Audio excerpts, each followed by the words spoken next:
you feel are the most exciting developments in intelligent vehicle technology in the last 5 years?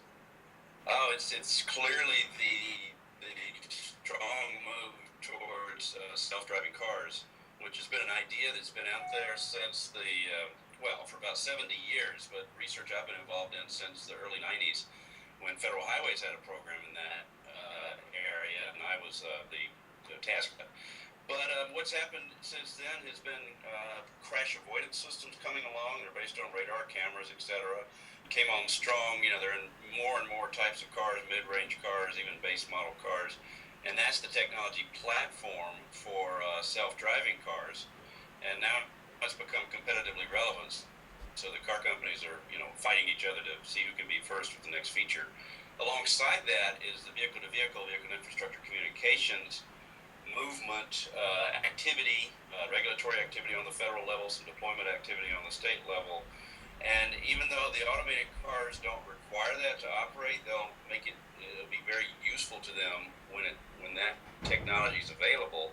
And in particular, in an automated car, you get a personal benefit, you get the convenience, but for traffic to flow better, for there to be a coherent flow and information exchange between traffic signals and cars, you need the V2V, V2I technology to blend with the automated vehicle technology. Do you think V2I is going to happen? Is that going to be a reality? Do you think it's going to happen soon? I think it will be rather fragmented, unless Federal Highways takes a very, very strong push, to move money from their level down to the states and cities.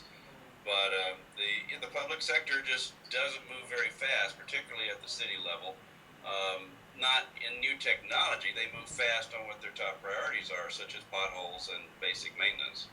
What do you think V2I is going to do to how we manage traffic in the United States? I think with V2I, we're going to see a more intelligent interaction between the cars of the traffic stream and the signal controllers. That means, for instance, at startup, we all know it's a very inefficient process as individual cars start up out of from a red to green cycle.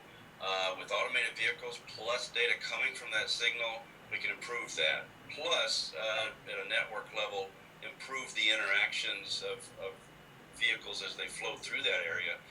And very important to the car manufacturers is the idea of eco-driving. So my car has some knowledge of the signal phase and timing, maybe several intersections ahead, and can provide an advisory speed to the driver so that they ideally don't have to stop. They flow through the intersection, all traffic flows better. So how do you define driverless vehicles, autonomous vehicle, self-driving cars? So there are many terms out there: automated car, autonomous vehicle, self-driving car. In the professional circles, we talk about an automated vehicle. That's the most basic function, which simply takes over the job that I had been doing to drive the vehicle. If I'm using V2V and V2I, then it's a cooperative autonomous vehicle, cooperative automated vehicle. So when do you think this autonomous vehicle will be in the mass market? Car companies have said within 3 years there will be, for instance, GM has said there will be the Super Cruise system, which does full hands-off, feet-off operation. Your job as a driver is to monitor that, but it's nevertheless taking care of that for you. And when you get to the next stage, where you can take your eyes off the road and read, do email, that's coming by 2020. Several car makers have announced that. So what are your thoughts about this Google car with no steering wheel and no pedals? You think that is the future, or is that happening right now? Well, we're seeing two streams of activity in the industry. One is the incremental nature of things that's being driven by the car industry, building on crash avoidance systems to offer semi-self-driving vehicles now, actually, and moving on to what will be called highly automated vehicles, where I can take my eyes off the road for minutes at a time as long as I'm available to take over. And then there's the shared mobility approach. It's also called car as a service. You simply call up a car the way you would call an Uber vehicle or a Lyft vehicle now.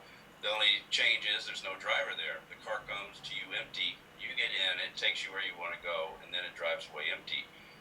So in that case, that's where the Google idea applies of no steering wheel, no controls. just maybe a stop and go button. So, what infrastructure developments would best serve the intelligent vehicle?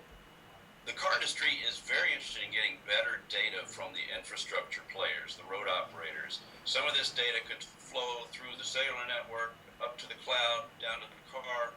Other data needs to flow directly from the traffic signals, such as I to V signal phase and timing data. So in the ideal world, and I know we're not there yet, in the ideal world, the state agency, the city agency would have complete knowledge of everything happening on their roads in terms of work zones, in terms of traffic signal data. That would all be uploaded to the cloud, and then cars could pull that data down as they approach an area and have a more robust system operation. I think you've answered all my questions. Hey, cool. So, Okay. really appreciate you taking the time to share some information with me. I'm sure our viewers are going to be really excited to hear from someone with